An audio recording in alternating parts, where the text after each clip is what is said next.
তাই যারা ওপারে দর্শকরা রয়েছেন, যারা দেখছেন নিউজ 18 বাংলা, তাদের কাছে জেলা থেকে শহর সব ছবি সবার আগে পৌঁছে দেওয়ার জন্য আমরা প্রতিশ্রুতিবদ্ধ।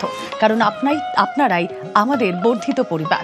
হ্যাঁ জানি বৃষ্টি হচ্ছে মাঝে মাঝে, তাই মনটা একটু খারাপ, কিন্তু তাতে কি, বছরের এই কটা দিনের জন্যই তো আমরা সবাই অপেক্ষায় থাকি, তাই না? বৃষ্টির ভ্রুকুটির মধ্যে রাজ্য জুড়ে উৎসবের মেজাজ। আসুন একবার পানিহাটির ছবিটা দেখাই। নবোদয় সংঘ এবার ৭৫ বছরে পা দিল এই পুজো।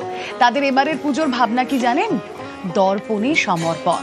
কাচের নানা জিনিস দিয়ে সাজানো হয়েছে এই মণ্ডপ। ৭৫ বছরের এবার পুজো পানিহাটি নবোদয় সংঘে। সরাসরি চলে যাই, সুবীর প্রতিনিধি রয়েছেন আমাদের সঙ্গে। সুবীর, তোমাকে শুরুতেই জানাই শারদ শুভেচ্ছা। পানিহাটির নবোদয় সংঘ ৭৫ বছর, খুব স্পেশাল এবছর নিশ্চয়ই তাদের কাছে। থিমে কতটা বিশেষত্বের ছোঁয়া রয়েছে?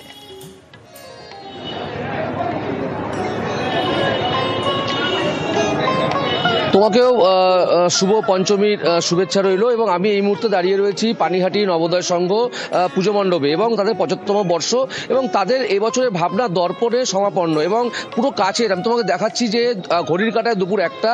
তুমি দেখতে পাচ্ছ মণ্ডপের ভেতরে যারা দেখতে আসছেন, যারা দূর দূরান্ত থেকে যারা মানুষ, তারা কিন্তু দেখতে পাচ্ছ, তারা কিন্তু প্রতিমার ছবি তারা মোবাইলে তুলছেন এবং সেই জায়গা থেকে দাঁড়িয়ে প্রচুর যারা দেখতে আসছেন, যারা দর্শক দেখতে আসছেন, তারা কিন্তু পুজো মণ্ডপের মধ্যে ইতিমধ্যে রয়েছেন।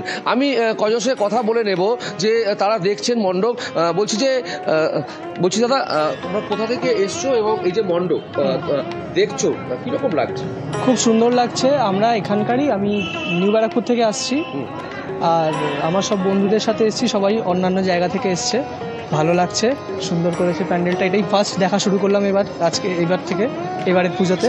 বুঝছি, আর কি প্ল্যান আছে আজকে প্ল্যান আছে ওখানে শহীদ কলোনি দেখার, তারপরে বাগবাজার দিকে যাওয়ার, তালা প্রত্যয়টা দেখে বাগবাজার দিকে যাওয়ার প্ল্যান আছে। তুমি শুনতেই পেলে যে যারা মণ্ডপে আসছেন তারা কিন্তু এই যে দুপুর ঘড়ির কাঁটায় দুপুর ১টা, এবং এই মণ্ডপ থেকে কিন্তু বিভিন্ন জায়গায় তারা বিভিন্ন জায়গাতে মণ্ডপ দেখতে যাবেন এবং বিভিন্ন রকম পঞ্চমীর দিনে বিভিন্ন রকম প্ল্যান রয়েছে, এমনটাই কিন্তু জানাচ্ছেন যারা দর্শক আসছেন মণ্ডপ দেখতে, তারা প্রত্যেকেই।